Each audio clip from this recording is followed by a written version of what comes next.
ভারতীয় ফুটবল ভক্ত সমর্থকরা আশায় বুক বেঁধেছিল এবার বুঝি স্বয়ং ফুটবলের কিংবদন্তিকে স্বচক্ষে দেখার দীর্ঘলালিত স্বপ্নটা পূরণ হবে। ক্রিস্টিয়ানো রোনালদোর সেই ট্রেডমার্ক উদযাপনটা সামনে থেকে দেখা যাবে ভারতের মাটিতে। গেল কয়টা মাসে রোনালদো আসার খবরের নানা জল্পনা শেষে এবার সেই স্বপ্ন ভেস্তে গেল 130 কোটি জনতার। ভারতগামী বিমানে আর আসছেন না ফুটবলের এই মহাতারকা।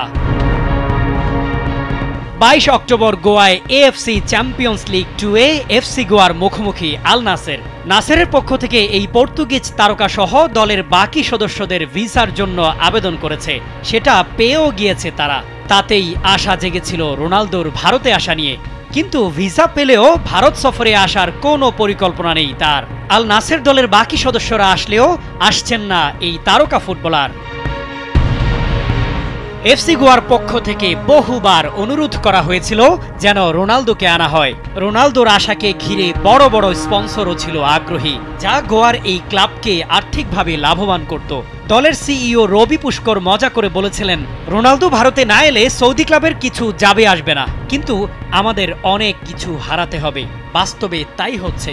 রোনালদোর না আসার খবর ভারতীয় ক্লাবটির জন্য যেমন বড় আর্থিক ক্ষতি, তেমনি ফুটবল সমর্থকদের জন্য এক বড় হতাশার খবর। শামীম খান, কালবেলা।